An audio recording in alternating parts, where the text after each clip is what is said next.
Hello everyone, welcome back to Rolling Solo. My name is Adam Smith. It has been quite a long week and there hasn't been any new videos from me, and I know you guys are chomping at the bit to see something new.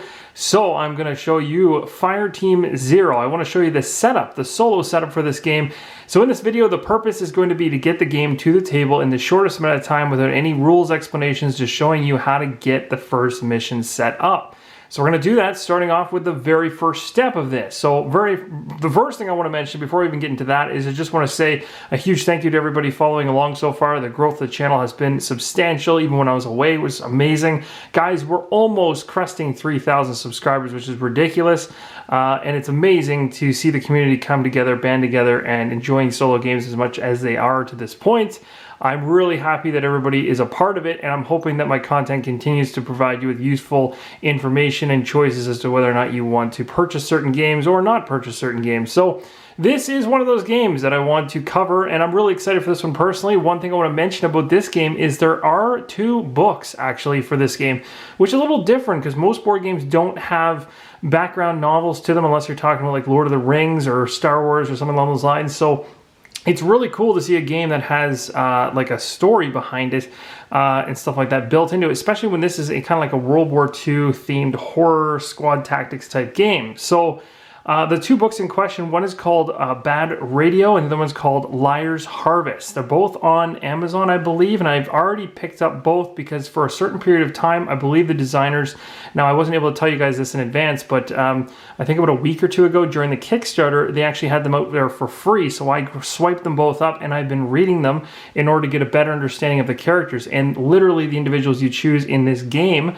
are some of the individuals in the book, if not all of them. So really cool is it's tying in, it's showing you kind of a future state of this world. We're in the World War II era right now, whereas what this game is focused on, whereas the books focus on more of a modern day, kind of later in life of these soldiers after all the craziness has occurred. So it's really cool. I definitely advise you go check it out if you haven't already and are interested in picking up or learning more about the game.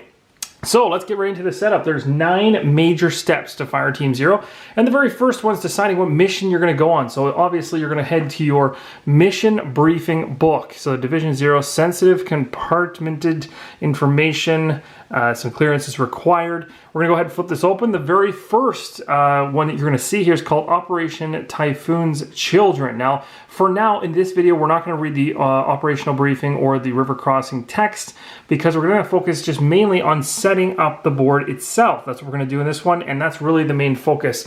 We'll talk about all the thematicness and we'll add all of the cool gameplay story when we move into the playthrough. But for now, let's just get the setup going. So the very first thing you want to take a look at is this area of your particular operation you've chosen. So in this case, the major thing to take note of is, well, of course, the tiles that you'll be selecting. So I've already gone ahead and placed those 4 tiles as you can see here. Again, I'm not going to talk about rules in this one, so you're not going to know exactly what a purple kind of ridged area is or a yellow ridged area or some areas that don't have anything at all. But you can see just the movement pattern in the game is very abstract and very interesting in terms of the spaces that it occupies. It's not a clear-cut grid of like a 3x3 per tile type thing. This is more modular and very, very different. So you really have to be counting the spaces between your movements to move efficiently. So we've got ourselves a section to the right here that is always worth reading about, and you want to do this before you go through any of the steps in the rulebook. You always want to focus on this section right here because it's going to tell you some things that may or may not be part of the regular setup. So for instance, it tells you the spawn pool, so you need to know that. So you're going to go ahead and pull out the Children of Typhoon, and specifically the corrupted animals, 2 of them per hero. We'll get to that later. Reserve pool, Children of Typhoon, corrupted human ×1. So there is going to be a reserve pool at times, and some of them will call for it. In this case, it does. So you just take that Children of Typhoon individual, put it to the side. It doesn't come out in play right away. The game will actually tell you when to bring that into play. Underneath that is required hero roles. So really in the game there's 4 major hero roles, which we'll talk about later, but if any of them were required to be in the game, meaning that kind of pushes you towards using a certain hero or are choosing between maybe 2 heroes, they would be noted here. Things like marksman or leader, stuff like that. So we'll talk about that a little bit later as well. The twist deck. This is going to tell us which cards to pull from the twist deck of that deck in particular. So it's very easy. Children of the Typhoon. Setup says, during setup, each player receives one focus card for this mission. So it's letting you know that you need to remember to take one focus card for each of the heroes. And then the mission objectives are going to tell you the specific cards you need to pull out in order to know what your objectives you are going after for this particular mission itself, called the Typhoon's Children. And the Recon deck is the very last thing. It's going to tell you the specific discovery cards you need to have in your Recon deck. One is Ferry Fuel Discovery and Engine Propeller Discovery. Both of them you can see by looking up at the mission objectives kind of tie in. So they do that on purpose so that there's some purpose behind what you're doing in each mission. And then of course 10 random events to fill out a full deck recon of 12 cards as always. So here we go. We're going to move through these steps one by one. So that is just a quick blurb of this. We'll be referencing this as we set up the game because each one of these would be different typically. So I'll put that off to the side right here. The very first thing we're going to do is determine the mission. We've already done that. So step 1 is already done. That's awesome. We're moving to step 2. So step 2 says select your heroes. So the players are going to select a hero to take the start player token. And of course, we'll go ahead and in this case, being that I'm playing solo, I've chosen to actually use 3 characters. I've done this on recommendations from others who have played the game as well before. That 3 is a good number to use, so that's just my choice. You can use as many as you want, depending on how much you want to be handling at one time, really. So we're going to go ahead and take our 3 players. Now, I'm going to be choosing these 3 individuals right here, which mean not too much to you just yet because you may have not seen who they are. But these are the 3 individuals that I'll be using in this particular playthrough. So who we have in this lineup here is we have Abe right here, who's named Abe Sarge Griffin. He is a leader.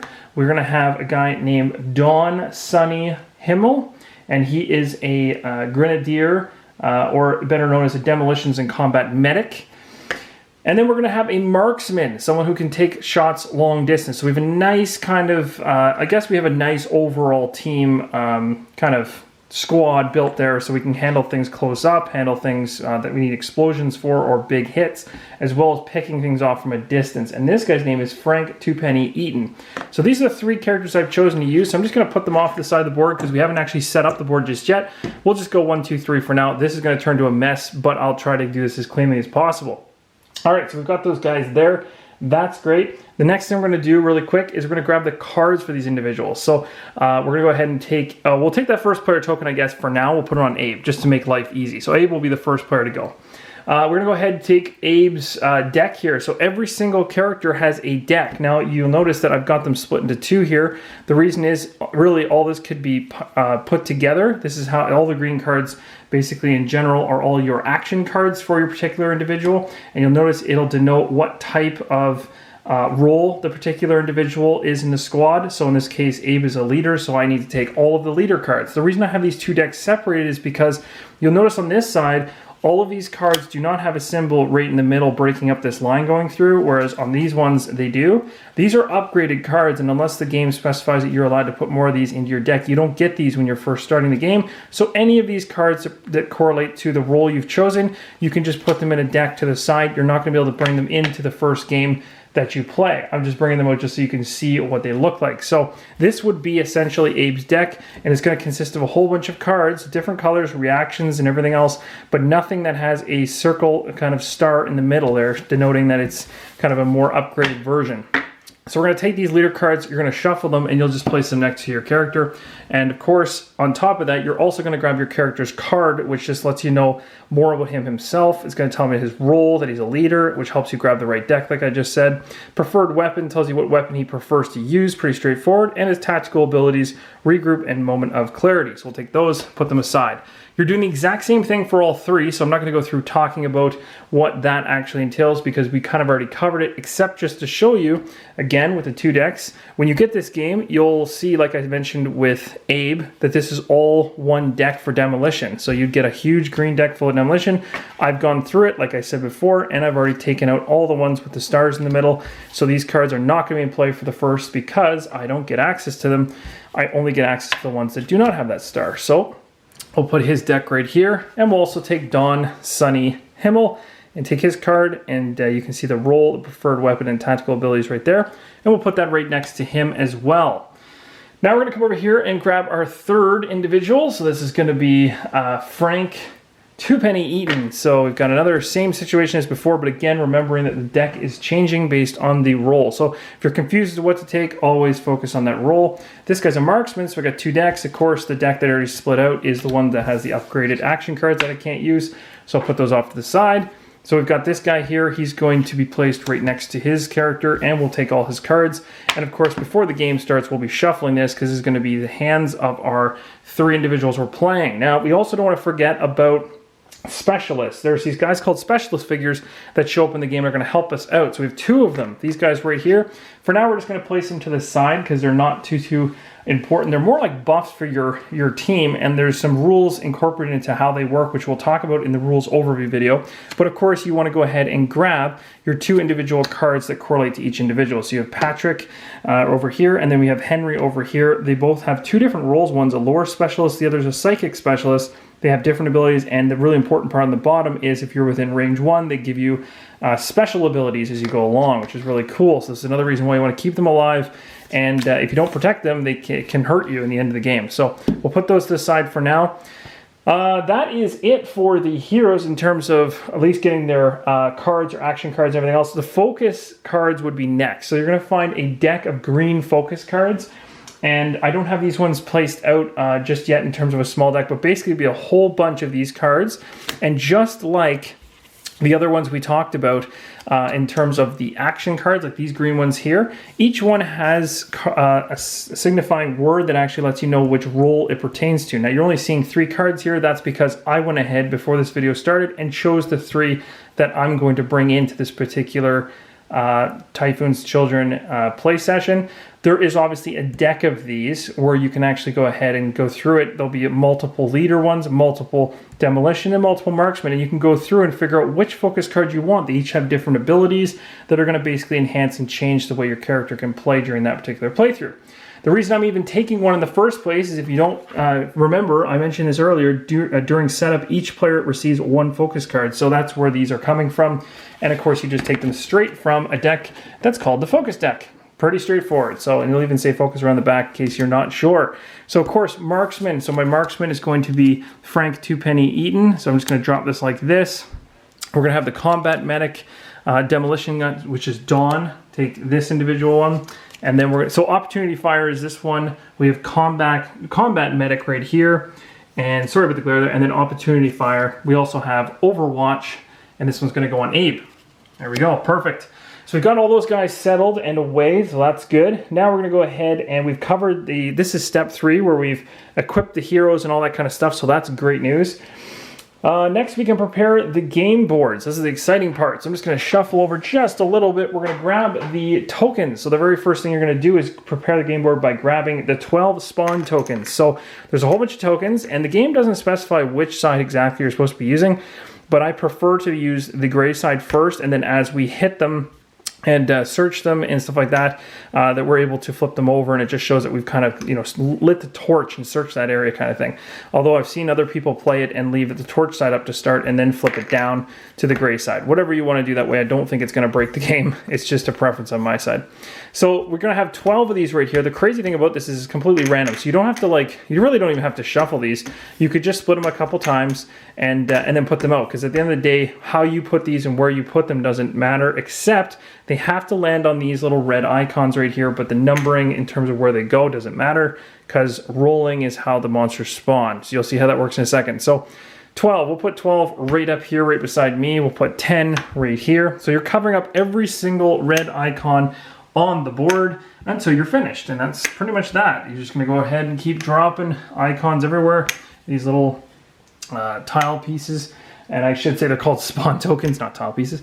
And you just keep covering them up until you run out. And you should have every single red circle area here covered so the whole board is all set up, all right? So once that's done, you're gonna grab the exit token that looks like this. And you're gonna look at your mission briefing sheet to determine where the exit is. And it shows it's the second one from the top right. So we're simply just gonna go ahead and drop this token right here. So this is how we're gonna actually exit the map.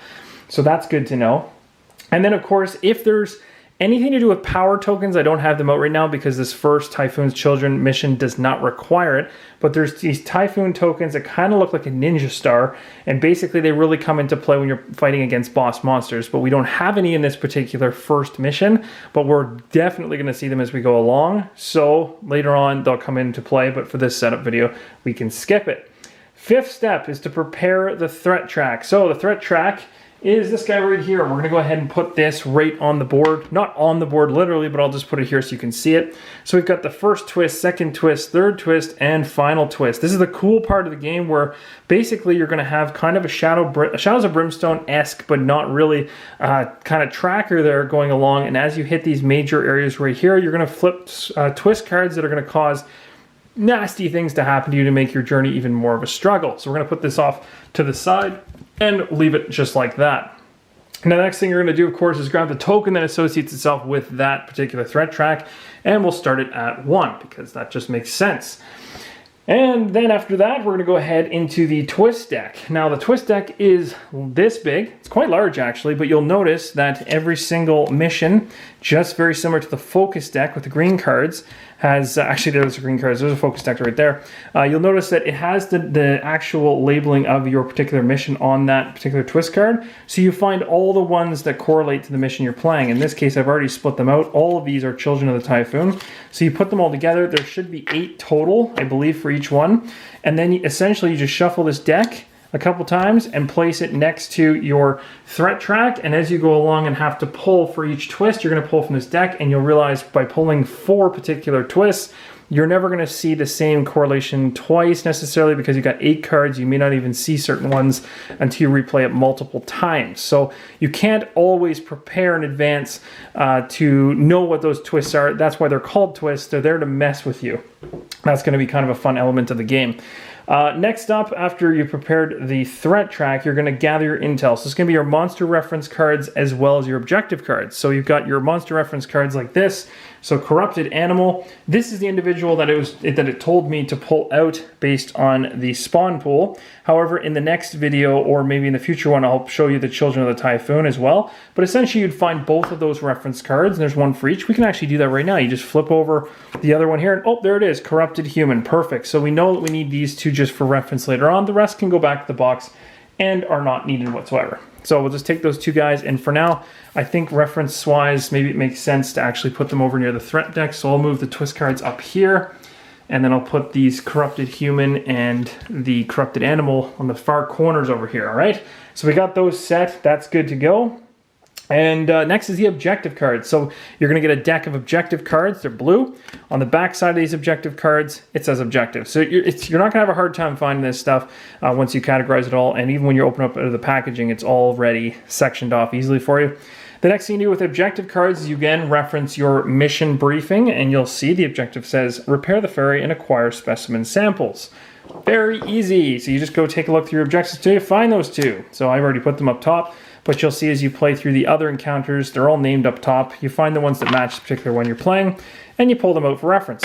Done deal. The rest go back to the box. You do not need to see them. You can put them next to your area of play if you want to, just so you know what you're going after. We'll talk about what these actually are when we go to the playthrough, so you can know what all this stuff is. So again, even though this setup video is going past all the rules overview and the explanation of what we're doing, that'll all be covered in the next couple videos coming up. So don't worry, we will not miss any of that stuff, and you'll understand completely what we're doing.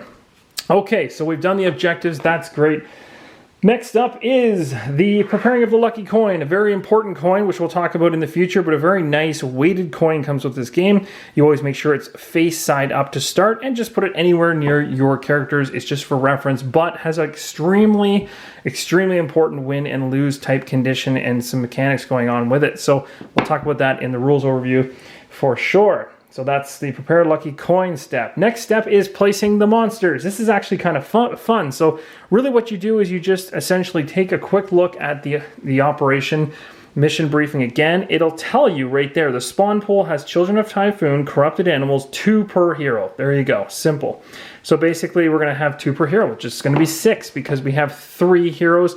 These are not considered heroes. They're considered specialist figures. So it's going to be a total of 6 corrupted animals. They look like this. They're nasty. They're not exactly the nicest looking creatures in the world. You don't want to be getting surrounded by too many of these guys, but there's the 6 of them. So we know we're playing with 6 against the 3. That's in terms of the scaling of the game. Now that we know this, we're going to go ahead and actually roll the spawn die. This is where it gets fun. So you have a die in your game, which is 12-sided yellow dice. And we're going to roll for every single spawn point and drop one of these guys in those spawn points. That's where I was saying that these particular points in terms of what numbers are there don't really matter how you could put out. You could go 1, 2, 3, 4. Like you could count it out and have a perfect layout 1 to 12. It wouldn't matter because you're rolling this die in the end anyway to drop these monsters, but it's also fun to just randomize the numbers and be terrified as they all spawn right beside you. Okay, so let's go ahead and put these into action. So let's do our first roll, find out where the first monster goes. 12. Look at that, guys. It's going to be right here. So we've got one monster right there. Next monster is going to go for 8, which is way up here, so that's good. A little bit of spacing. You don't want to see these guys clump up too much. Ugh, this is already starting bad. Now we've got 2 over here. 5. Where is that? Way up here. Good. Keep them away from me. And you got... Oh, no. Okay, so this is getting ugly. Okay, so you guys are going to see what I'm talking about in a second here as to why this matters. Why I'm saying that it's going to get ugly here. Okay, 1. Good. We've got a decent kind of spread. These guys are really far in the back, so that's nice. We've got 2 right here and 1 right here. And you might be wondering, well, why did I complain that there were so many over here on this side of the board? There's a reason. Step number 9 is to place your figures. And when you place your figures, you place your specialist figures and your hero figures at the starting entry point. So let's take a look and find out where that is. Oh, right, it's in the bottom left corner. So because it's in the bottom left corner, and I almost went a little bit British there, that's bad news for us because we are going to have all of these starting figures starting right here, which means we're going to have some action right off the get-go. And this is going to be an interesting start because we're going to have enemies coming at us right away. Plus, we've got 1 right here. So already on this tile right here, we've got 3, and then we've got 3 more in the back. And we'll talk about how the spawning works and everything else works going forward. The next video, and that's it, guys, actually. That is the 9 major steps to setting up the game. Of course, if you ever play another mission, you just flip that mission over to the next one whenever you eventually hit that particular one and finish it, I should say. So in this case, let me just do a quick flip here. So let's say we're doing A Mother's Love, for instance. We're doing this. Again, it's all about reading this before you set up, just to make sure that there's nothing additional you need to do prior to doing the regular setup, which is covered in this video. So hopefully this helped you guys. That was the aim of the video, was to get this thing to the table. So this is kind of like what our setup is looking like. It looks pretty cool. I'm really excited for this one. I hope you guys are too. Of course, when we actually start playing this, we're going to dim the lights because this is a horror game. It's a perfect game to release on Halloween for you guys. I really hope you'll enjoy it and stuff like this. I've been really looking forward to this because I've been reading that book, Bad Radio, and I've been loving it. I've also got a little surprise coming up soon as well that I'm going to talk about in another video, so I'll leave that for that. The next video in the showcase for Fireteam Zero is going to be the rules overview. We'll talk a little bit about the rules, the sequence of play, just so that everyone understands what's going on. Then we'll move into the playthrough. We'll read some mission briefings. We'll do the actual, there's a recorded, actually voice-acted mission briefing for this particular one. We'll listen to that. All that kind of stuff. We'll get right in the mood for this one and we'll dive into it and see if we can survive.